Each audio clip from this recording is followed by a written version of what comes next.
दोहराइए। ओम नमो भगवते वासुदेवाय।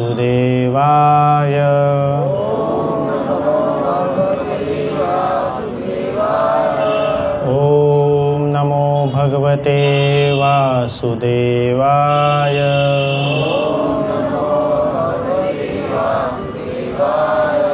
ओम नमो भगवते वासुदेवाय।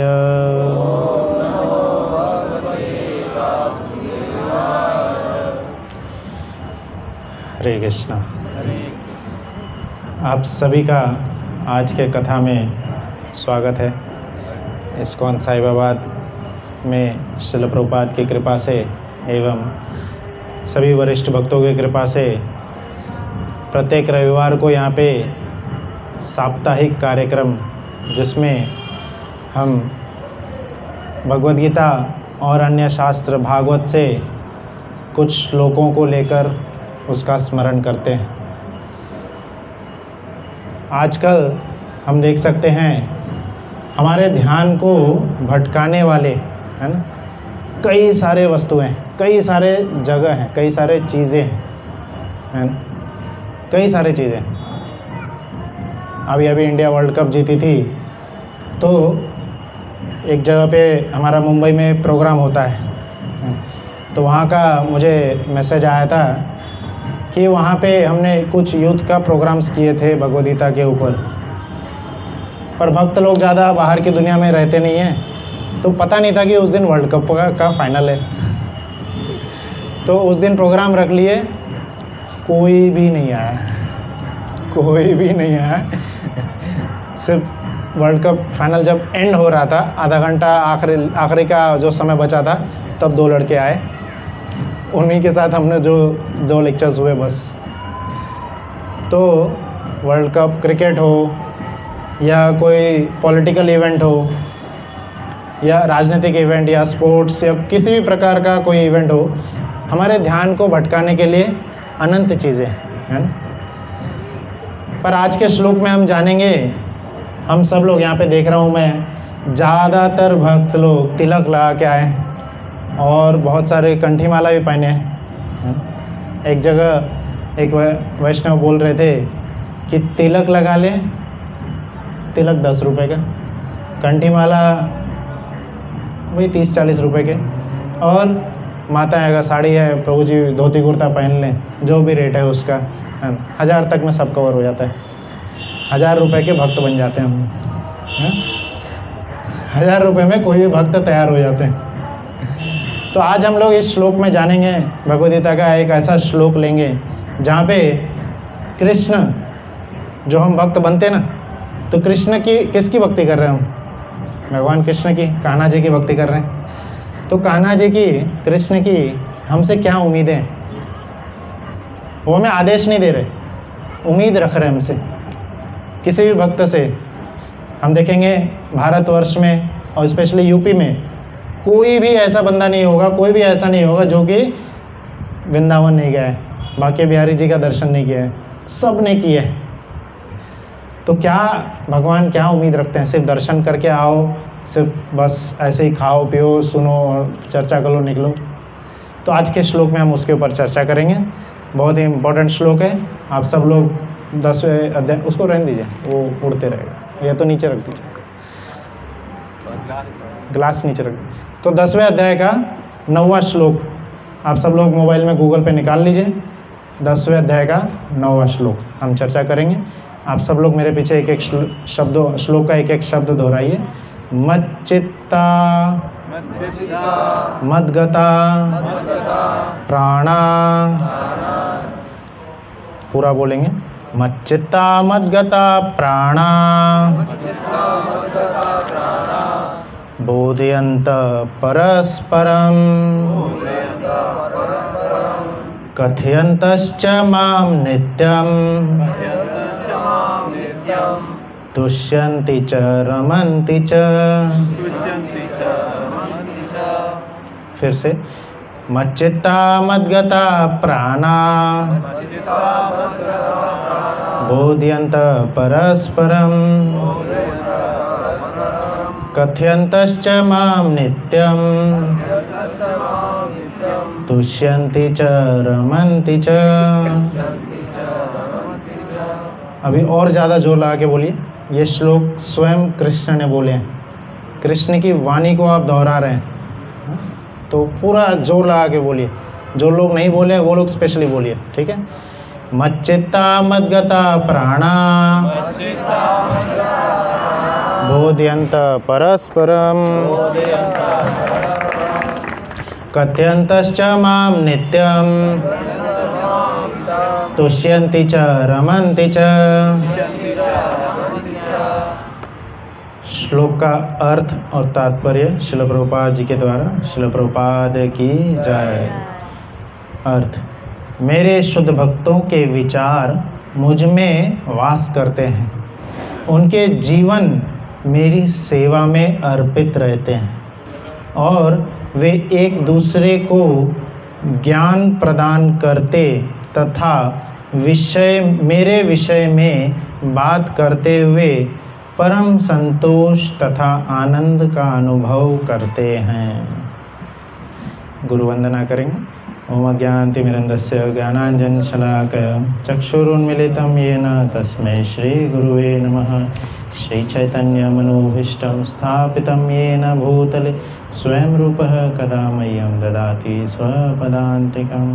वन्देऽहं श्रीगुरु श्रीयुतापत्कमलं श्रीगुरून् वैष्णवांश्च श्रीरूपं साग्रजातं सहगना ललिता श्रीविशाखान्वितांश्च। हे कृष्ण करुणा सिंधु दीनबंधु जगतपते गोपेश गोपिका कांत राधा कांत नमोस्तुते। तप्त कांचन गौरांगी श्रीराधे वृंदावनेश्वरी विश्वभानुसुते देवी प्रणमामि हरिप्रिये। नीलाचल निवासाय नित्याय परमात्मने बलभद्र सुभद्राभ्यां जगन्नाथाय ते नमो नमः। सब लोग बोलिए। जय श्री कृष्ण चैतन्य प्रभु नित्यानंद श्री अद्वैत गदाधर श्रीवासादि गौर भक्तवृंद। हरे कृष्णा कृष्णा कृष्णा हरे हरे, हरे राम राम राम हरे हरे। ओम विष्णुपादाय कृष्ण पृष्ठाय भूतले श्रीमती भक्तिवेदांत स्वामी के नाम श्री श्री गौरानिचार्य विशेष। उपस्थित सभी वरिष्ठ वैष्णव से आशीर्वाद की याचना करते हुए कि इस श्लोक पे कुछ चर्चा कर सकूं, आगे बढ़ेंगे। ये प्रहलाद महाराज जब नरसिंहदेव की प्रार्थना कर रहे थे, नरसिंहदेव जब उग्र रूप धारण किए हुए थे तो सभी देवता उनको शांत नहीं कर पा रहे थे। प्रहलाद को ब्रह्मा जी ने आगे किए कि आपकी वजह से ही प्रकट हुए हैं, आप ही कुछ कर सकते हैं। स्वयं लक्ष्मी माता जो है वह भी नहीं कर पा रही थी। तो प्रहलाद महाराज जब आगे गए तो उन्होंने बहुत ही अच्छा एक श्लोक बोले थे जिसका अर्थ ऐसा है, हम सभी को उसको अपने जीवन में उतारना चाहिए। उन्होंने क्या बोले थे कि उन्होंने खुद देखे कि सभी देवता भगवान को शांत करने का प्रयास कर रहे हैं, भगवान का कई सारा गुणगान कर रहे हैं, बट फिर मुझे आगे किया गया है, ऐसा उन्होंने देखे थे। फिर उन्होंने क्या बोले कि हर पक्षी का उड़ान अलग अलग होता है, हर पक्षी का उड़ान अलग अलग होता है, बट फिर भी एक दूसरे की वो कंपैरिजन जैसा नहीं होता। तो हर पक्षी अपनी जितना लिमिट होता है उतना थोड़ा बहुत छोटा उड़ता है। मुर्गा भी उड़ता है, इतू सा उड़ेगा। तो कई सारे वरिष्ठ वैष्णव हैं यहाँ पे जो भगवान का बहुत सारा गुणगान कर सकते हैं, बट मुझ जैसे को चुना गया है भगवान जी की सेवा के लिए।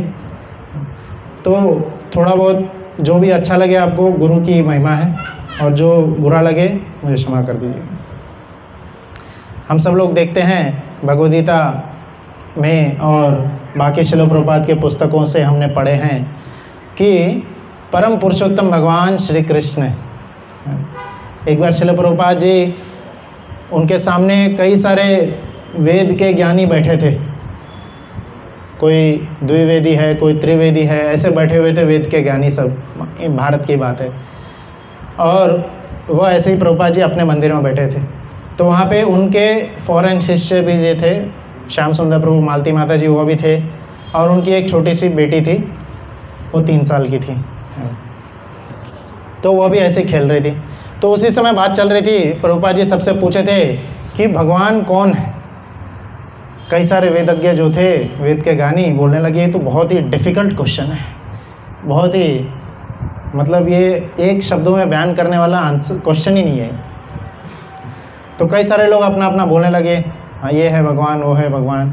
उसी समय वो जो श्याम सुंदर माता प्रभु जी के जो छोटी सी 3 साल की बच्ची थी, प्रभुपाद जी के गुरुकुल में पढ़ते थे, तो उसको बुलाए प्रभुपाद जी और उसको पूछे भगवान कौन है। सीधा एकदम बेधड़क होकर के उसने, 3 साल की बच्ची थी, उसने क्या बोले, कृष्ण है पूर्ण पुरुषोत्तम भगवान। इस्कॉन का जब नाम रखा जा रहा था, क्या बोल रहे थे इसको, सब लोग बोल रहे थे, प्रभुपाद जी ने बोले थे international society for God consciousness, Krishna consciousness बोले, और बाकी सब बोल रहे थे नहीं हम गॉड कॉन्शियसनेस रखेंगे, आप फॉरेन यहाँ पर हैं तो गॉड अगर रखेंगे तो ज़्यादा लोगों तक आप पहुँच पाएंगे। God is a more familiar word, ये ज़्यादा ही सब जो लोग इसको जानते हैं। कृष्ण को इस धरातल पे फॉरेन में कोई नहीं जानता। प्रभुपाद जी क्लियर बोलते हैं, we know God, we know his name, we know his form, we know his pastimes, we know his, हम उसके बारे में सब कुछ जानते हैं, हम जानते हैं भगवान कौन है। तो भगवान नहीं बोलेंगे, हम सीधा बोलते हैं कौन है, कृष्ण है।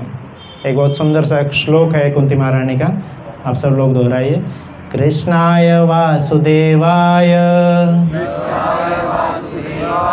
देवकी नंदनाय च नंदगोपकुमाराय गोविंदाय नमो नमः। तो कुंती महारानी बता रही है, और ये श्लोक जो है सभी आचार्यों का फेवरेट श्लोक है, कई बार इसका कोटेशन दिया जाता है। कृष्णाय वासुदेवाय, कौन है कृष्ण, कौन है हमारे भगवान। हमारे पड़ोस में जो कृष्ण रहता है वो नहीं, वहाँ भी एक कृष्ण रहता है, वो वाला नहीं। कौन, जिनके पिताजी वसुदेव हैं। कृष्णाय वासुदेवाय। अच्छा, मेरे इधर के गांव में भी एक कृष्ण है, उसके भी पापा का नाम वासुदेव है। नहीं नहीं नहीं, ऐसे नहीं। कृष्णाय वासुदेवाय, सेकंड लाइन भी सुनिए, क्या, देवकी नंदनाय च।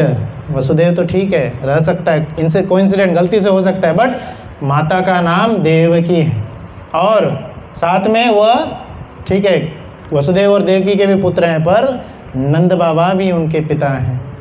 नंदनाय च, ठीक है, अगर सारे कॉम्बिनेशन भी मैच हो जाएं, आप गलती से मैच भी कर दें। कृष्णा के समय में ही एक व्यक्ति थे जो कि कृष्ण बन के एक्टिंग करते थे, तो आज तो और भी होता होगा, है ना। कई लोग बोलते हैं कि हमारे एरिया में कल की भगवान प्रकट हो गए, है ना। एक बार टीवी इंटरव्यू हुआ था जिसमें अलग अलग रूम्स में उस समय जो लोग अपने आप को, जो बाबा सब अपने आप को भगवान बोल रहे थे, उन सबको अलग अलग रूम में रखा गया था और उन सबसे इंटरव्यू लिया जा रहा था कि कौन है आप सही में आप भगवान बोल रहे हैं खुद को, बताइए कैसे भगवान है। और जब सबने प्रूव कर दिया कि भगवान है, सबको अलग अलग रूम में रखे थे, किसी को पता नहीं था कि उसको भी बुलाया गया, उसको भी बुलाया गया। इस तरह से सबसे पूछा जा रहा था, और ये सब टीवी पे लाइव दिख रहा था कि अलग अलग रूम में सबसे पूछा जा रहा है। और बाद में उन सबको बताया गया कि आप ये भी बुलाए, सबको बुलाया, उनको सबको पता चल रहा है। तो ऐसे नहीं जो कि एक दूसरे का बताते हैं कि मैं भगवान हूँ, ये वो सब, है ना। फिर आगे एक और लाइन बोल देते हैं, कृष्णाय वासुदेवाय देवकी नंदनाय च। सारे कॉम्बिनेशन मैच हो जाएंगे, बट आगे का नहीं मैच होगा। क्या आगे का क्या है, कृष्णाय वासुदेवाय देवकी नंदनाय च नंद गोप कुमाराय, उनके मित्र के बारे में बताया गया, नंद गोप कुमाराय, और उनका गोविंद नाम से बुला जाता है, उनको बुलाया जाता है। गौ के पालक, हमारे इंद्रियों के स्वामी हैं वो गोविंद। गोविंद की जय, गोविंदाय नमो नमः। तो ऐसे कृष्ण ने हमें भगवद्गीता ज्ञान दिए हैं। एक बार अगर आप गाय, आप सब देखिए, तो गाय को सभी शास्त्रों से अगर कंपैरिजन करेंगे, जितने भी शास्त्र हैं सभी शास्त्रों को अगर हम गाय मानेंगे, और फिर उसके बाद में गाय का निचोड़ क्या होता है, दूध। तो सभी शास्त्रों का निचोड़ कृष्ण निकाले हैं क्या? भगवद गीता। सभी शास्त्रों का निचोड़ है ये। और किसके द्वारा निकाले हैं? जैसे गाय का निचोड़, अगर दूध मानते हैं गाय का अर्थ, तो फिर वो कौन होते हैं? गाय कोई दोने वाला होता है और ग्वाला जिसको बोलते हैं, और उसका बछड़ा होता है, वो दूध पीता है। तो उसी तरह कृष्ण सभी शास्त्रों से निचोड़ निकाल रहे हैं और अर्जुन जो हैं बछड़ा बनके उनसे लेते जा रहे हैं। आप सब में से किसके पास में गाय है या पाले हैं गाय? हैं? पालते हैं? तो क्या सारा दूध बछड़ा पी सकता है? कितना पी पाता है वो? थोड़ा सा ही पी पाता है ना? तो बचा हुआ किसके लिए होता है? मानव समाज के लिए। तो उसी तरह ये जो भगवद गीता का ज्ञान दिए हैं कृष्ण अर्जुन के द्वारा, अर्जुन के लिए नहीं था सारा अर्जुन के लिए, वो तो माध्यम बने थे बस। सारा ज्ञान किसके लिए? हमारे लिए, मनुष्य समाज। आचार्यों ने इस पूरे भगवद गीता का सार 4 श्लोक में दिए। कौन बता सकते हैं भगवद गीता में कितने अध्याय हैं? बताइए। 18 अध्याय। 7 श्लोक कितने हैं? 700 श्लोक। तो इस पूरे 700 श्लोक का जो निचोड़ है वह क्या है? 700 श्लोक का जो निचोड़ है वह 4 श्लोकों में बताया गया है। 4 श्लोकों में बताया गया है। पूरे 18 अध्याय 700 श्लोक का निचोड़ 4 श्लोक में बताया गया है। उसको चतुर्श्लोकी भगवद गीता भी कहा जाता है। चतुर्श्लोकी भगवद गीता। तो चतुर्श्लोकी भगवद गीता मतलब 4 श्लोकों में पूरा भगवद गीता कंक्लूड हो गया। अगर भगवद गीता जानना है आपको क्या लिखा है भगवद गीता में, तो आप सिर्फ ये 4 श्लोक पढ़िए, पूरा भगवद गीता समझ जाएंगे क्या है। कौन सा है वो 4 श्लोक? 10वें अध्याय का 8वां, 9वां, 10वां, 11वां। 10वें अध्याय का 8वां, 9वां, 10वां, 11वां, ये 4 श्लोक जो है चतुर्श्लोकी भगवद गीता कहा जाता है। इसमें जैसे आप देखे हैं प्रॉफेट मोहम्मद जो हैं इस्लाम का प्रचार किए, तो उन्होंने क्या बोले? I am the messenger of God, मैं भगवान का मैसेज लेके आया हूँ। और बाद में जीसस क्राइस्ट भी क्या बोले? I am the son of God, है ना? जो भी बोलते हैं कोई I am the representative of God, I am the son of God, ऐसे कोई बोले हैं। कृष्णा सीना ठोक के क्या बोले हैं?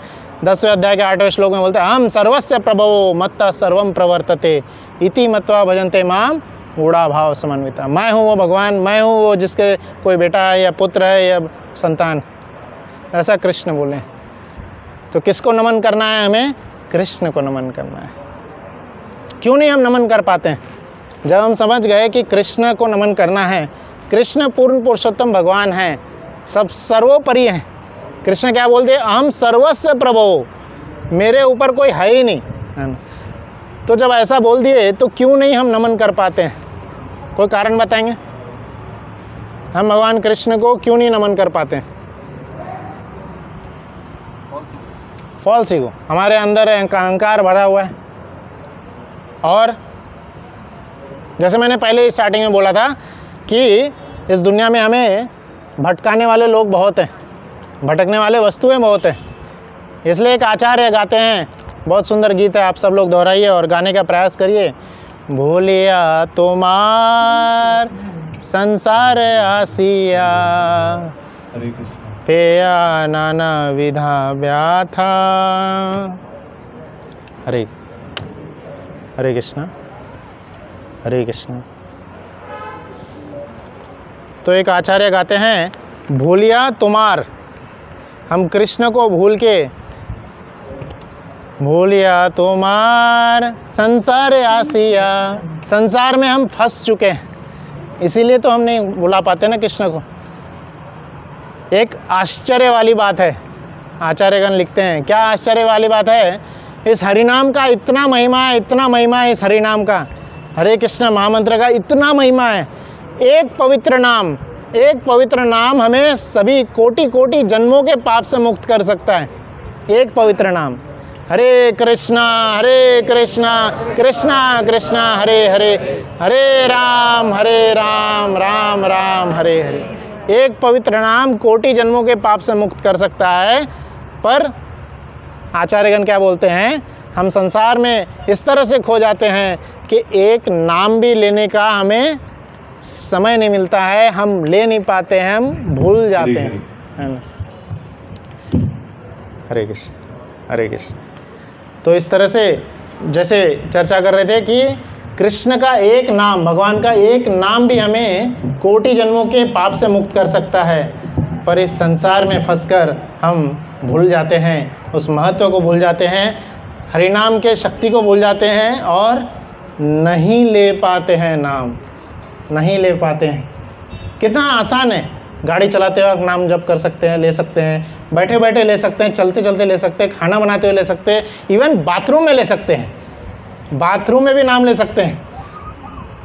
तो एक आचार्य ने कहे कि बाथरूम में कैसे लेंगे नाम, बाथरूम में नहीं लेना चाहिए। तो दूसरे बोलते हैं अगर आप बाथरूम में ही फिसल के गिर गए तो।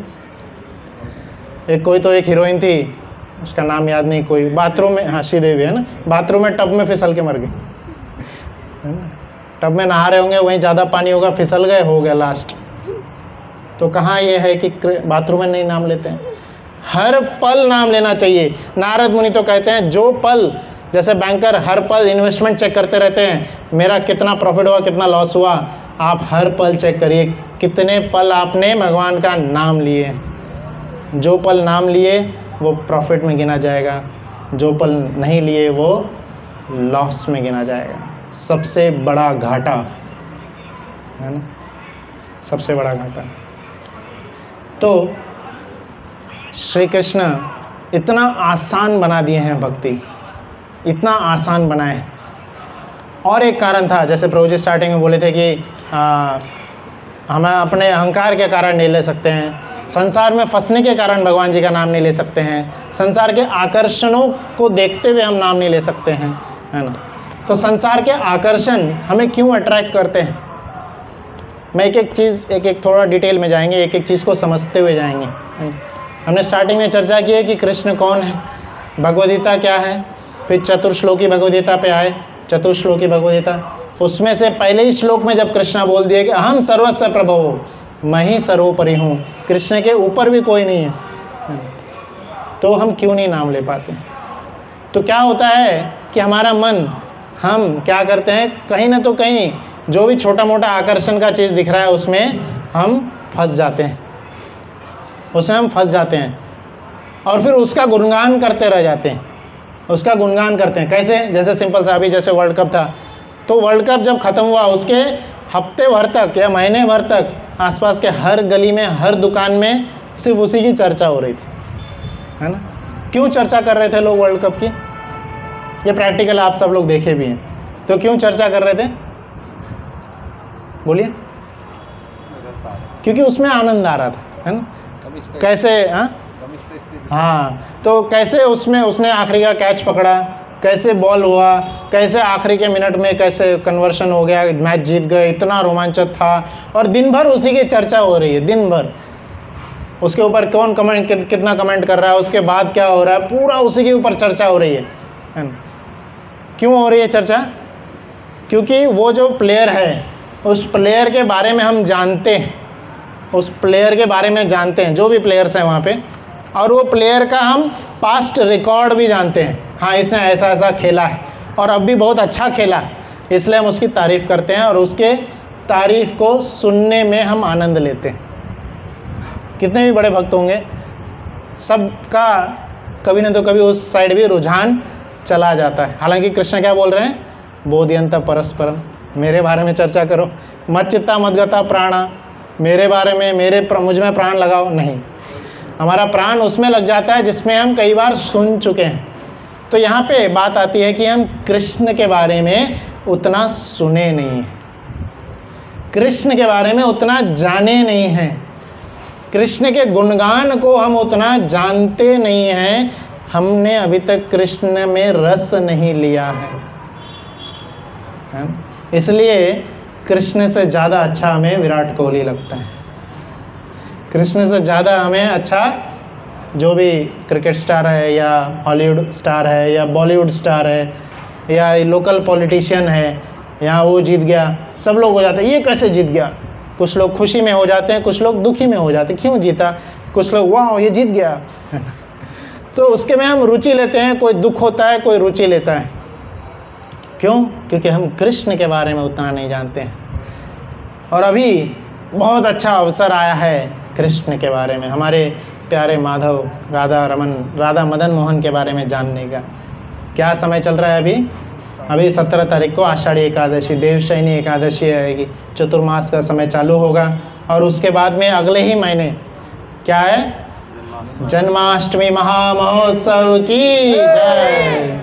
तो आप सब लोग को ढेर सारा आमंत्रण, अपने जिनको आप जानते हैं, जिनको नहीं जानते उन सबको खींच के लाइएगा। नहीं आते हैं साल भर में एक बार आना ही है, और उसका मैनेजमेंट आप ही देखिएगा। आप जितने लोग ला रहे हैं उन सबको खुश रखना, ठीक है। तो हम कृष्ण के बारे में जानेंगे आज। कौन है कृष्ण? कौन है कृष्ण? तभी तो हम उनके बारे में रस ले पाएंगे, है ना। क्योंकि कृष्ण के बारे में हम कितना भी सुने कम है, कितना भी जाने कम है। ऐसा नहीं कि आप लोग नहीं जानते, आप सब लोग बहुत जानते हैं। स्वयं अनंत शेष भी बहुत जानते हैं, और वो अनेकों फनों से, अनेकों जन्मों से उनका गुणगान कर रहे हैं, फिर भी गुणगान कम नहीं हुआ है। तो आज हम कृष्ण के बारे में जानेंगे, नहीं तो फिर से यहाँ से जाने के बाद मैसेज आएगा कि कल वर्ल्ड कप है, कल क्रिकेट का मैच है, कल ये मूवी रिलीज़ हो रही है, तो फिर से हमारा कृष्ण से रस ख़त्म हो जाएगा और हमारे दूसरे चीज़ों में हमारा रस बढ़ जाएगा, है ना। तो कृष्ण का स्वाद हमारे मुख से हटना नहीं चाहिए। कृष्ण का, जैसे कोई मीठा खा लेते ना, मीठा का स्वाद हमेशा रह जाता है। मीठा खाने के बाद क्या इच्छा होती है? और चाहिए, और चाहिए। नमकीन खाने के बाद वो इच्छा नहीं होती, मीठा खाने के बाद वो इच्छा होती। तो कृष्ण सभी रसों के सार है, वो सभी रसों के अमृत है वो कृष्ण। रसो वही सह, रसो वही सह, ये वेदांत सूत्र का एक फॉर्मूला है, रसो वही सह। इसका अर्थ है कि सभी रस, हर प्रकार का रस जो आप ढूंढ रहे हैं कृष्ण में मिलेंगे। आप किसी को प्रेम करना चाहते हैं, कृष्ण को करिए। स्वयं इंद्रद्युम्न महाराज और माता गुंडीचा जो थे, जिन्होंने जगन्नाथ जी को प्रकट किए थे, प्रकट करने के बाद उनसे क्या वरदान मांगे कि मुझे कोई पुत्र ना हो। क्यों? हे जगन्नाथ जी, मैं आपकी सेवा करना चाहता हूँ। एक बार माता गुंडीचा रोने लगी कि हमने तो कोई पुत्र, ये तो इंद्रद्युम्न महाराज मांगे थे। माता गुंडीचा फिर बाद में रोने लग गई कि ठीक है आपने तो मांग लिए, बट हमारे जाने के बाद क्या होगा, हमें कोई याद भी रखेगा कि नहीं। जगन्नाथ जी स्वयं आके क्या बोलते हैं, मैं आपके अंतिम संस्कार भी करूँगा और यह पीढ़ी दर पीढ़ी चलती रहेगी, आपको कोई नहीं भूलेगा। तो जब हम कृष्ण को पुत्र मानते हैं, कृष्ण को भाई मानते हैं, कृष्ण को सखा मानते हैं, कृष्ण को अपना सब कुछ मानते हैं, तब वो हमारा वो साथ निभाएंगे कि जन्मों जन्मों तक याद रखा जाएगा। मीरा देवी आप जानते हैं? मीरा देवी कौन थी? बोलिए, नहीं जानते? भगवान की प्रिय भक्त थी, है ना। सब लोग जानते हैं इनके भक्ति को, कितना प्रकार, बहुत अच्छी भक्ति की इन्होंने। मीरा देवी के पड़ोसी कौन थी जानते? नहीं जानते? मीरा देवी के समय, उस समय तो राजा लोग रूल करते थे। तो उस समय कौन सा राजा रूल कर रहा था जानते हैं? उस समय कौन सा क्रिकेट स्टार था जानते हैं? उस समय कौन हॉलीवुड का स्टार था जानते हैं? भक्त का नाम सदियों सदियों तक ये लिया जाता है, बाकी किसी का नहीं लिया जाता। महाराष्ट्र में एक बहुत विख्यात संत हुए तुकाराम महाराज, उनको सब लोग जानते हैं। उनके नाम पे तो यात्राएं चलती है, अभी चल रही होगी, वारी यात्रा जाती है देव से पंढरपुर। तो भक्त को जानते हैं, तुकाराम महाराज के वाइफ तक को कोई नहीं जानते होंगे बहुत कम लोग जानते हैं। उस समय कौन राजा थे, कौन थे? हालांकि तुकाराम महाराज जीवन भर परेशानी झेले, अनेकों लोगों ने उनको परेशान किए, कोई नहीं जानता उनको, कौन देखता है, कौन पूछता है। कृष्ण अपने भक्तों का नाम सदियों सदियों तक फेमस करा देते हैं। तो आपको अगर फेमस होने की इच्छा है, नेम फेम पाने की इच्छा है, तो भी हमारे जगन्नाथ जी ही कराएंगे, कृष्ण ही कराएंगे, उनके पास आइए। एक मुस्लिम भक्त थे, वह भगवान की भक्ति करना चाहते थे। उस समय ज़्यादा जातिवाद का था, तो वह नहीं पहुंच पा रहे थे, मंदिर नहीं जाते थे। भगवान स्वयं अपना रथ रुका दिए, जब तक वो मेरा भक्त नहीं आएगा मैं रथ को आगे नहीं बढ़ने दूंगा। और वो आज भी रथ यात्रा घूमती है, उसके घर तक जाके रुकती है ना। तो भगवान की एक छोटी सी भी भक्ति करेंगे आप, वो कोई बड़ा भक्त नहीं था, सिर्फ उसने एक छोटी सी इच्छा की थी, भगवान मैं ट्रैफिक में फंस गया हूँ, आप तो मेरे पहुँचने तक आप निकल लेंगे, थोड़ा रुक जाइएगा। तो वो रुक गए और आज भी रुकते रहते हैं। कृष्ण से, जगन्नाथ जी से आप छोटी सी भी इच्छा मांगेंगे, हर इच्छा पूरी होती है। सिर्फ उसी समय नहीं होती, हर समय तक होती रहेगी। तो कृष्ण के भक्त बनने में, जगन्नाथ जी के भक्त बनने में फ़ायदा ही फ़ायदा है, अनंत फ़ायदे हैं। तो आज हम कृष्ण के कई सारे क्वालिटीज़ को जानेंगे, समझेंगे। क्यों? क्योंकि अभी जन्माष्टमी महोत्सव आ रही है, कृष्ण का बर्थडे है। तो आप उनको क्या ग्रीटिंग कार्ड देंगे, क्या उनको बर्थडे गिफ्ट के रूप में क्या देंगे आप? हम सब लोग बर्थडे गिफ्ट देते हैं ना, हाँ? तो आप सब कौन कौन आएंगे कृष्ण को बर्थडे गिफ्ट देने? हरी बोल। बहुत कम लोग आएंगे लग रहा है, कई लोगों ने हाथ नहीं उठाए। नहीं आएंगे? कृष्ण के लिए बहुत बड़ा सा ग्रीटिंग कार्ड लेके आइएगा, है ना, वही आपके सर्वस्व हैं। तो कृष्ण के गुणों के बारे में हम जानते हैं, अभी आज के लेक्चर में वही जानेंगे, ताकि हम उनको और अच्छे से प्यार कर सकें और सुंदर गिफ्ट दे सकें। तो कृष्ण के 3 गुणों पे हम ज़्यादा फोकस करेंगे। सबसे पहला उनके रूप के ऊपर चर्चा करते हैं। तो रूप के ऊपर ऐसा वर्णन आता है कि रूप में 5 वर्णन आते हैं। उनका जो शरीर है, दिव्य अंग है उनका। हमारा शरीर पंचतत्व से बना है, पंचतत्व से, और फिर मन बुद्धि अहंकार से सूक्ष्म शरीर बना है, जो कि इसी पंचतत्व में विलीन हो जाता है ना। तो कृष्ण का ऐसा नहीं, कृष्ण का शरीर जो है किससे बना है? सच्चित आनंद है, सच्चित आनंद से बना हुआ है। कई लोग ये मानते हैं कि कृष्ण भी हम में से ही थे, कुछ लोग जादू वादू दिखा दिए थे, कोई भगवान थे, कुछ जादू महान कार्य कर लिए थे उन्होंने, है ना। नहीं, उनका शरीर दिव्य था, दिव्य शरीर था। जब भीष्म पितामह युद्ध में लड़ते हुए उनको बाण चला रहे थे, हालांकि वो उनके परम भक्त थे, पर कर्तव्य के नाते वो जब बाण चला रहे थे और जब उन पे बाण लग रहे थे, उस दृश्य को भीष्म पितामह आखिरी समय में याद करते हुए बोलते हैं, तमाल वर्णम, एक बहुत सुंदर सा श्लोक है, उसमें उस दृश्य को याद करते हुए उस भगवान जी के शरीर को, भगवान जी के दिव्य शरीर को क्या शब्द बोले थे? तमाल वर्ण। तमाल का वृक्ष देखें आप, तमाल का वृक्ष बहुत ही सुंदर दिखता है, नीले रंग का होता है। आज भी कई जगह पे दिख जाएगा, आप देख सकते हैं, उसको प्रैक्टिकली देख सकते हैं। तो श्याम सुंदर रंग का होता है। और उस तमाल वृक्ष में कभी कभी अगर कोई जैसे वुडपेकर आ गया या कोई पक्षी आके उसको काट देती है, तो उसमें से कुछ ऐसे धारा निकलने लगती है, उसको पेड़ का जो रस बोलते हैं। तो वैसा रस आचार्यगण बताते हैं कि कृष्ण से जब रक्त की बूंदें निकल रही थी तब आ रहा। हालांकि वो भी लीला ही थी, कृष्ण के शरीर में ऐसा कोई रक्त नहीं, सच्चित आनंद है। तो कृष्ण का शरीर जो है वेल कंस्ट्रक्टेड है, वेल कंस्ट्रक्टेड। और फिर दूसरा है सबसे सुंदर है। किसी का शरीर वेल कंस्ट्रक्टेड होगा, बॉडी बिल्ड किया होगा, बट सुंदर नहीं लगेंगे। महाभारत के युद्ध में वर्णन आता है, कई सारे लोग आते थे, कई सारे जो कौरव पार्टी के थे, इवन पांडव के थे, आते थे अर्जुन से लड़ने के लिए, अर्जुन को आज मार ही दूंगा। दुर्योधन उनको भड़का के भेजता था, और जैसे ही सामने आते थे कृष्ण का सुंदर श्याम रंग देख करके ऐसे आकर्षित हो जाते थे, भूल ही जाते थे क्या करने आया हूँ मैं, और तब तक कोई बाण लग गया, वो शरीर छोड़ दिए। तो इतना सुंदर कृष्ण का रूप था, इतना मनोहर रूप था, सभी को अपनी ओर आकर्षित करने वाला रूप था, और दिव्य और बहुत ही स्ट्रॉन्ग। और हमेशा कृष्ण कैसे दिखते थे? हमेशा यंग दिखते थे, हमेशा यंग, है ना। हमेशा उनका शरीर यंग दिखता था।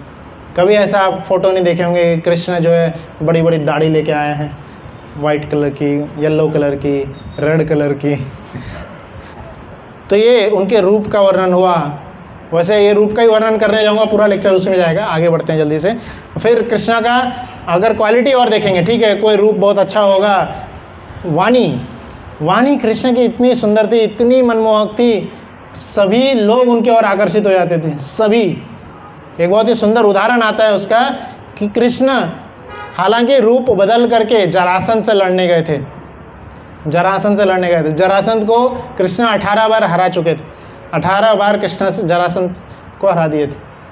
फिर और ये क्यों हराए थे उसका भी कारण था कि कृष्ण बाद में दूसरे को क्रेडिट देना चाहते थे, है ना। तो जब जरासंध से लड़ने गए थे, किसको साथ लेके गए थे? अर्जुन और भीम को। उनके जो भ्राता हैं युधिष्ठिर यज्ञ कर रहे थे, तो उसमें सभी राजाओं को समर्पित होना था और मानना था कि युधिष्ठिर सर्वश्रेष्ठ हैं।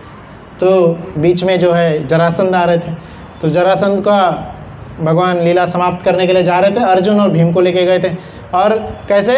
एक जो ब्राह्मण होता है, भिक्षाटन करने वाले जो ब्राह्मण होते हैं, वह रूप लेके गए थे। तो वह रूप लेके गए और उनके सामने शाम के समय में गए, उनके सामने भिक्षा मांगे। और भिक्षा जब मांगने और जब जा रहे थे, बहुत तोड़फोड़ करते हुए गए थे। ऐसा नहीं कि सिंपल हम्बल बन के गए थे, अपना मतलब उन्होंने दर्शा भी दिए कौन है हम लोग, दिख रहे हैं ब्राह्मण बट है नहीं। तो उन्होंने बहुत तोड़फोड़ करते हुए गए थे और बहुत कुछ तबाह करते हुए गए थे। पर जब ठीक है सब कुछ, जरासंध भी बहुत गुस्सा हो गया था, बट जब ब्राह्मण रूप देखे उन्होंने तो हाथ जोड़ के नमन किया और बोले। और कृष्ण इतना सुंदर, इतनी सुंदर कृष्ण की वाणी थी, इतनी मनमोहक थी। कृष्ण जरासंध जो है सारा गुस्सा भूल गए और बोले, क्या भिक्षा चाहिए आपको हे ब्राह्मण, क्या भिक्षा चाहिए? इतना सुंदर रूप। तो एकदम गुस्से में आया हुआ जरासंध भी भूल गया और उनका भिक्षा बोले कि कृष्ण भी एकदम फ्रंटली बोलते हैं कि हमें जो है आपसे मल्ल युद्ध की भिक्षा चाहिए। तो मल्ल युद्ध होना है और कृष्ण का इतना सलोना, इतना प्यारा रूप है कि जरासंध जो 18 बार लड़े थे कृष्ण से, कृष्ण को क्या बोलते हैं? आप लड़ने लायक नहीं है, इतने प्यारे, आपसे नहीं लड़ूंगा। अर्जुन को क्या बोले? तुम तो छोटे बच्चे हो, साइड हो जाओ। फिर भीम से लड़ने गए। भीम थोड़ा लेवल का दिख रहा था, है ना। हालांकि जरासंध को पूरा घमंड था, क्या कोई उसके बराबर का नहीं है। पर भीम से लड़ने गए और 28 दिन तक युद्ध चलता रहा। दिन भर युद्ध चलता था और रोज़ रात में थक जाते थे। उस समय ऐसा नहीं होता था कि रात में भी वो लोग एक दूसरे के कॉन्स्पिरेसी कर रहे, मारना कैसे, नहीं। रात में मित्र के रूप में आते थे, प्रसाद पाते थे, अच्छे से रहते थे। सुबह सूर्योदय होते ही शंख बजता था, फिर लड़ाई चालू होती थी, फिर दिन भर लड़ते रहते थे। ऐसे 28 दिन तक युद्ध चला। हर प्रकार का यत्न किया भीम, पर जरासंध को नहीं मार सक रहे थे। उसका भी एक टेक्निक था। तो कृष्ण स्वयं भीम को एक टेक्निक बताया ऐसे तोड़ के कि इसके शरीर को फाड़ के अलग दूर विपरीत दिशाओं में फेंको। तो कृष्ण के ही कृपा से, कृष्ण की ही मदद से सब कुछ हो पाया। पर यह लीला यहाँ समाप्त हो गई। और उसके बाद में 2 चीज़ कृष्ण की है यहाँ पे, जो हम सभी को अपने कृष्ण की ओर ज़्यादा आकर्षित करता है।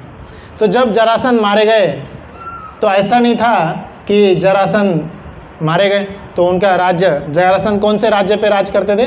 मगध राज्य, तो बहुत बड़ा राज्य था, है ना। कंस को भी कृष्ण मारे थे, जरासंध को मारे। कंस को मारने के बाद में, जरासंध को मारने के बाद में राजगद्दी पे किसको बैठाए? खुद बैठ गए क्या? कृष्ण बोलेंगे मैंने मारा है, मैं बैठूंगा। कंस को मारने के बाद में अग्रसेन को, महाराज अग्रसेन जो कि जेल में बंद थे, उनको पूरे सम्मान के साथ वापस लाए, उन्हीं को बैठाए। बोले आप ही क्या है, हम तो आपके दास के रूप में। और रोज़, एक बार नहीं, ऐसा वर्णन आता है पूरी द्वारका लीला अंत होने तक कृष्ण रोज़ जाते थे, उनका हाथ जोड़ के नमन करते थे। क्या आज्ञा है।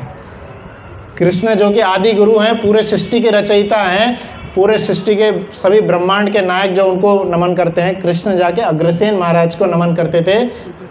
उग्रसेन के कि हम कैसे राज्य को आगे बढ़ाएं। उग्रसेन महाराज कुछ बोल दिए, ऐसा नहीं कि हाँ इन्होंने बोल दिया, मैंने सिर्फ फॉर्मेलिटी के लिए पूछा था, चलो हम ये पालन करेंगे। उसके बाद में वो उनके जो भाई थे, कौन? उद्धव, उनसे फिर से कंफर्मेशन भी लेते थे, उनसे और डिस्कशन करते थे, क्या हम ऐसे करें। और फिर बाद में भ्राता युधिष्ठिर से भी डिस्कशन करते थे, ऐसा उनको पत्र भेजते थे, हाँ हम ऐसा कर रहे हैं, आप भी आइएगा, जैसे कुछ पूजा हो रही है, यज्ञ हो रहा है, ऐसे भेजते थे। तो पूरी उन्होंने सभी जो हमारे करना चाहिए, जैसे हमारा व्यवहार होना चाहिए, वो सब सिखाए। और जरासंध को मारने के बाद भी उनके पुत्र जो थे, जरासंध के पुत्र, उसको उस राजगद्दी पे बैठाए और फिर वहाँ से वो विदा हो जाते हैं। और यहाँ एक पॉइंट था। और फिर उसके बाद में जब युधिष्ठिर महाराज के पास पहुँचे, युधिष्ठिर महाराज के पास सभी कार्य किसने किया था? कृष्ण ने किए। कृष्ण ने जरासंध को मारे थे, टेक्निक बताए थे, भीम को लड़ने की शक्ति तक दिए थे, सब कुछ कृष्ण किए। जरासंध को मारने के बाद जब युधिष्ठिर के पास गए कृष्ण, क्या करते हैं? भ्राता भीम को और अर्जुन को आगे कर देते हैं, आप जाओ संदेश दो, मैं पीछे रहूँगा। कभी भी कृष्ण ऐसा नहीं क्रेडिट लेने आगे आ रहे या कुछ हम कर रहे हैं ना। फिर भीम जो है जाके सारी कहानियाँ सुनाते हैं, क्योंकि युधिष्ठिर पूरे ऐसे चिंता में बैठे थे, जो जरासंध को कोई नहीं हरा सका, कैसे हरा पाएंगे। और जैसे भीम जाके सुनाते हैं, मैंने हरा दिया, मैंने मार दिया, युधिष्ठिर जो है भीम को बहुत सुंदर रूप से गले लगा लेते हैं। तो ऐसे कई अनंत गुण हैं, कई अनंत लीलाएं हैं भगवान की, कई सारी अनंत लीलाएं हैं। बहुत सुंदर एक उदाहरण आता है पूतना का। पूतना को जैसे वध किए कृष्ण, है ना, तो उस पर आचार्य बहुत सुंदर सा एक श्लोक लिखे हैं। कौन थी पूतना?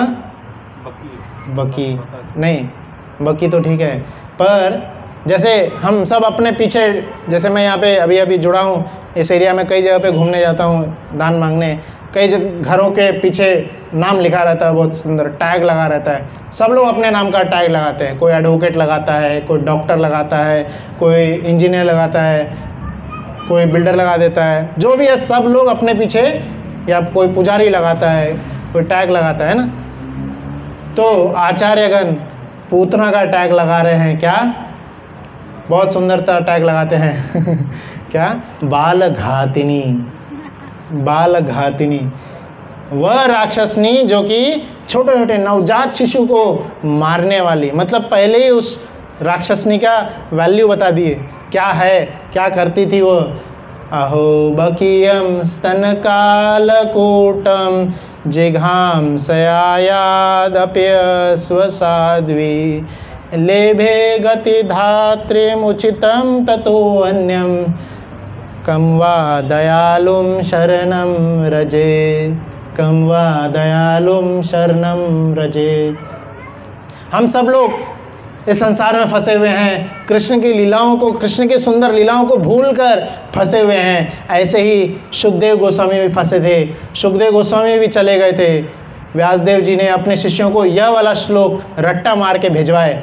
सब जगह यह श्लोक का चर्चा हो रहा था, सब जगह यह श्लोक का गान कर रहे थे। और जब सुखदेव गोस्वामी सुने, कम वा दयालुम शरणम रजेन, इनसे बड़ा दयालु और कौन है जिनके शरण में मैं जाऊं। अहो बकीयम स्तन कालकूटम, बक की जो बहन है बकी, राक्षसनी बक, जो बकासुर आया था, बकासुर की बहन थी बकी, पूतना, जो अपने स्तन पे कालकूट नाम का विष लगा के, सिर्फ जैसे मैंने स्टार्टिंग में बोला था 1000 रुपये का भक्त बन के आई थी सिर्फ ड्रेस कोड लगा के आई थी, है ना, इसलिए मैं स्टार्टिंग में बोला था, क्योंकि आगे ये बोल तो 1000 रुपये का ड्रेस कोड कोई भी पहन लेगा। और हमें क्या प्रेरणा मिल रही है? बस मात्र ड्रेस कोड पहनने से भगवान पूतना को धात्री का पोजीशन दे दिए, ड्रेस कोड पहनने मात्र से। सो आप ड्रेस कोड पहन के अगर भक्ति के नियमों का पालन करेंगे तो भगवान क्या दर्जा देंगे, कितना सुंदर हमें जो है भगवान भक्ति प्रदान करेंगे। सिर्फ ड्रेस कोड पहन के आई थी पूतना, एक्टिंग कर रही थी, और अंदर भावना तक नहीं थी भक्ति करने की, अंदर कुछ चेतना नहीं थी भक्ति करने की, है ना। सिर्फ ड्रेस कोड पहना हुआ था, ऐसा सुंदर ड्रेस कोड पहने थे कि माता रोहिणी और माता यशोदा तक नहीं रोक पाई थी, इतना सुंदर सज धज के आए थे। वो भी बोल रहे थे उठाइए लाला को, आप ही के शिवजी तक को नहीं आने दिए थे, बट पूतना पहुंच गई थी, है ना। क्यों? ड्रेस कोड से। ड्रेस कोड इतना मैटर करता है, इसलिए प्रभुपाद जी ने सारे हिप्पीज को पैंट शर्ट जीन्स एडिडास का हो या किसी का भी लेविस का, सारा क्वालिटी का, सारा ब्रांड का जीन्स उतरवा दिए। क्या पहना है? धोती कुर्ता। हमारा धोती कुर्ता आंदोलन है। जो भी यहाँ आते हैं थोड़े समय के बाद धोती कुर्ता। भक्ति तो होनी नहीं है, एटलीस्ट ड्रेस कोड कर लीजिए, भक्ति के भाव रख लीजिए, कृष्ण के पास आइए और उनको बोले आपने पूतना को करा दिया ना, हमारा भी कुछ तो करिए, है ना। ये मैं नहीं बोल रहा हूँ, आचार्यगण प्रार्थना करते हैं, आप ऐसे राक्षस को आपने भक्ति प्रदान कर दिए, धात्री गति दे दिए, कुछ तो एटलीस्ट सर्वेंट वर्वेंट कुछ गति मुझे भी दे दीजिए, मुझे भी अपने शरण में सेवा के लिए बुला लीजिए।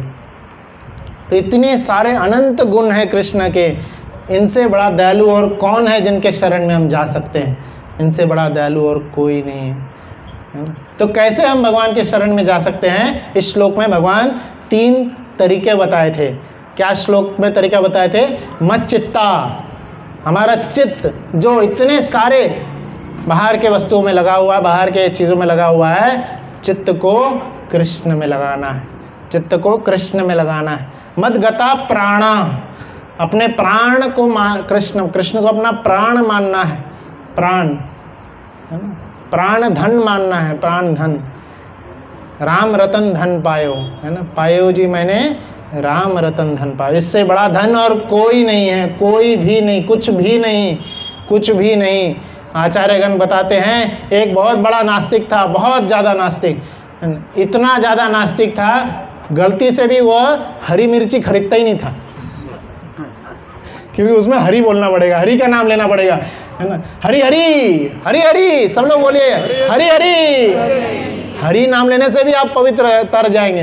हरे कृष्णा कृष्णा कृष्णा हरे हरे, हरे राम राम राम हरे हरे। स्वयं चैतन्य महाप्रभु हरिदास ठाकुर से पूछते हैं, इन जो दूसरे धर्म के हैं उनका उद्धार कैसे होगा?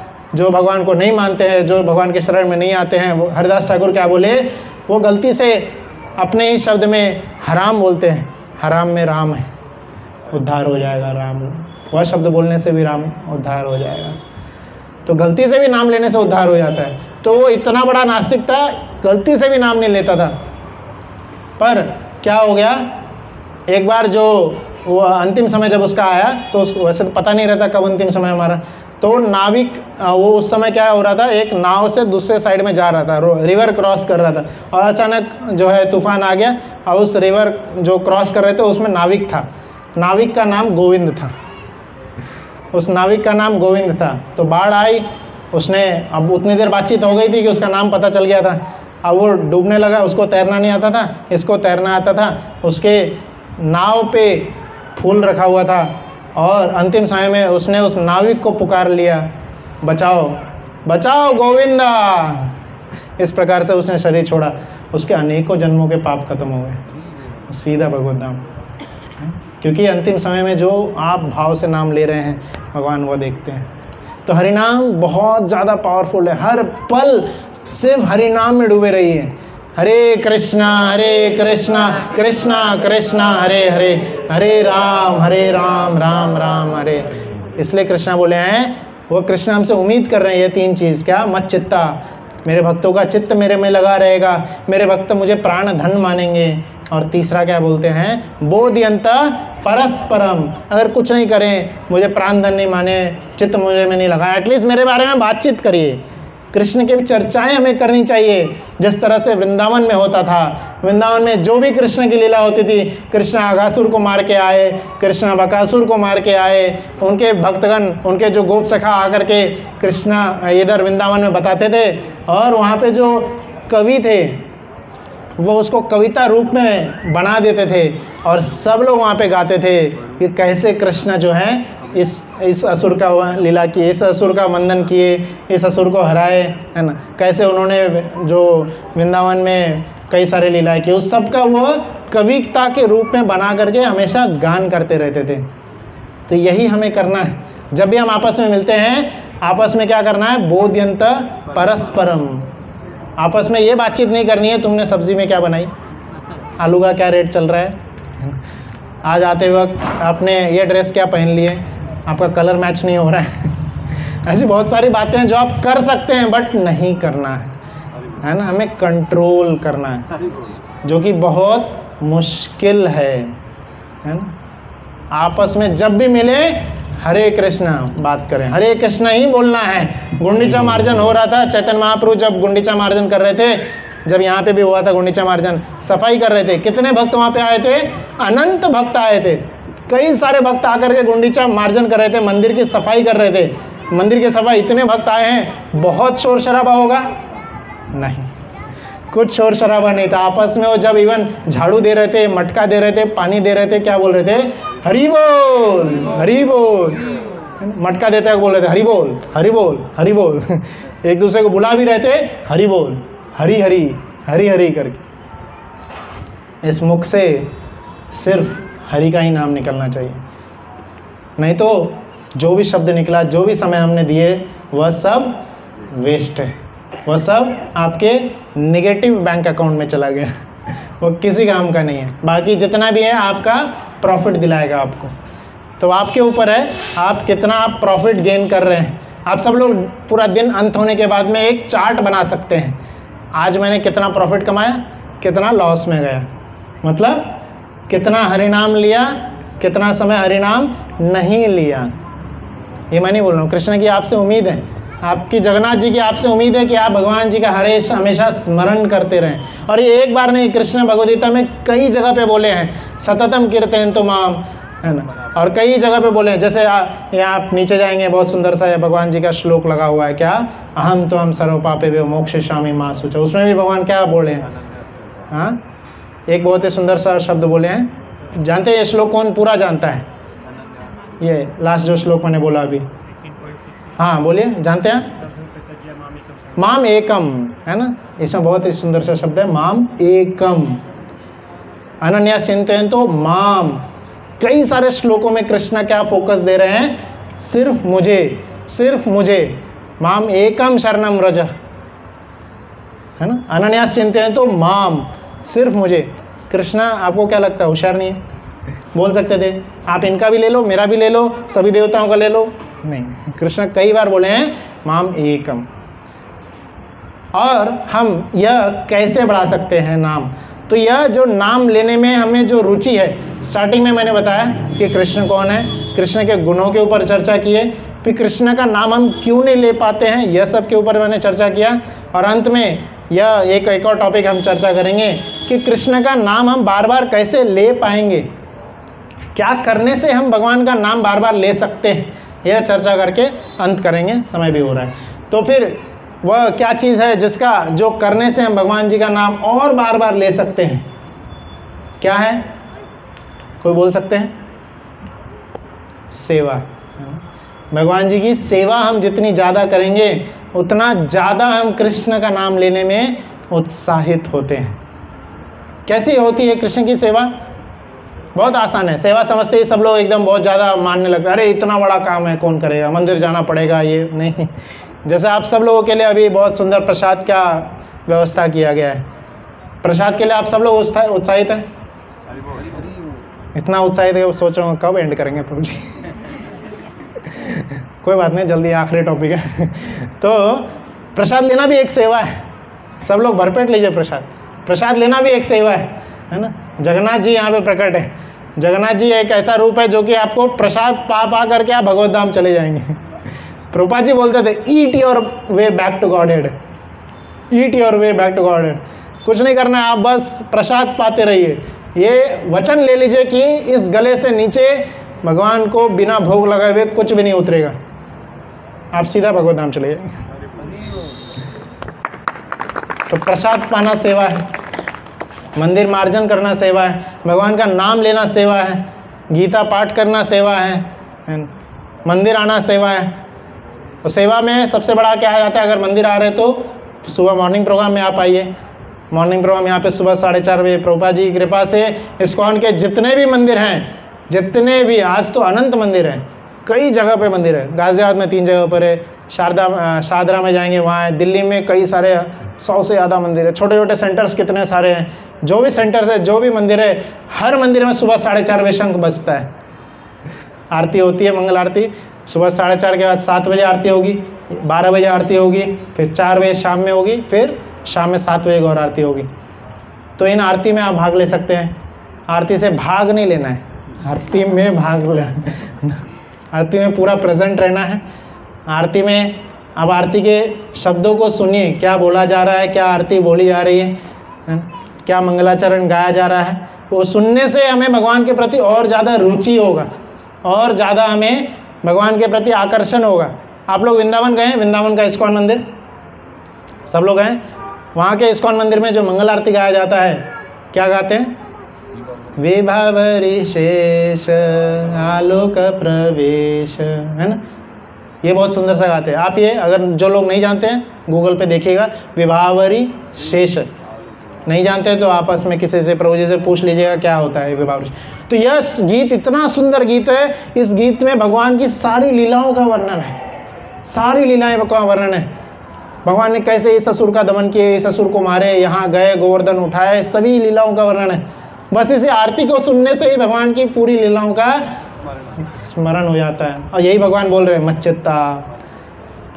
तो क्या हो रहा है, सुबह सुबह भगवान जैसे ही कोई मंगल आरती आएगा, सुबह का जो है स्मरण ही, सुबह का दिन की शुरुआत होगी मच्चित्ता से, है ना।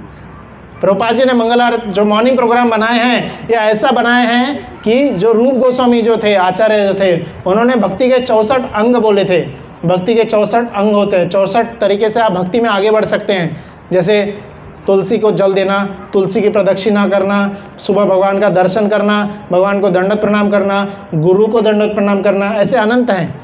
सिर्फ मॉर्निंग प्रोग्राम, सुबह का मॉर्निंग प्रोग्राम मंदिर में जो होता है 4:30 बजे से लेके भागवत कक्षा 9 बजे तक, यही करने से पूरे 64 अंग का पालन हो जाता है। पूरे 64 अंग, है ना। सिर्फ आना है, सुबह का समय भगवान को दीजिए, बाकी दिन भर आप ऑफिस में रहिए, दिन भर आप कुछ भक्ति मत करिए, कुछ माला मत करिए, सुबह का समय भगवान को दीजिए। Morning for Krishna, whole day for yourself. तो इस तरह से आप साधना बढ़ाइए, सेवा बढ़ाइए। मंदिर में आके कई सारी सेवाएं होती हैं। यहाँ पे सेवा, हमारा जो इस्कॉन मंदिर है, यह दूसरे मंदिर की तरह नहीं है आए घंटी बजाए दर्शन किए निकल लिए बूंदी का प्रसाद पाके, नहीं। यहाँ पे क्या होती है, प्रभुपाद जी ने ब्रह्मचारी रखे हैं जो कि भगवान की चर्चा करते हैं। जो संत होते हैं जो भगवान की चर्चाएं करते हैं, उनसे मिलना है, उनसे हमारा रिलेशन बढ़ाना है, भगवान के बारे में जानना है। जानेंगे तभी आप विराट कोहली के पास नहीं जाएंगे। बुरा मत माने, मुझे विराट कोहली से या किसी से भी कुछ नहीं है, नहीं तो बाद में विराट कोहली के जो फ़ैन होंगे आके मेरे को ऐसा कुछ नहीं है। मैं बोल रहा हूँ किसी भी क्रिकेट स्टार, किसी भी हॉलीवुड स्टार, इनके पास में हमारा जो रुझान चला जाता है वह कैसे कम होगा। वह हमारा किसी भी, कोई भी वो ज़्यादा, वही एक नाम याद है मुझे और कोई नाम याद नहीं है। और इसलिए हम उनके प्रति रुझान हमारा कम होगा, हमारे जगन्नाथ जी के प्रति, कृष्ण के प्रति रुझान बढ़ेगा। कैसे? चित्त कृष्ण के ऊपर लगाने से, भगवान का स्मरण करने से, भगवान का नाम जाप करने से, उनकी सेवाओं में लगने से। कई सारे सेवाएं हैं जो संतगण होते हैं, उनसे जुड़ के कृष्ण की चर्चा करें, है ना। ऐसा नहीं है कि हम सब जानते हैं तो नहीं करेंगे। चैतन्य महाप्रभु जो स्वयं भगवान थे, वो आ करके सिखाए।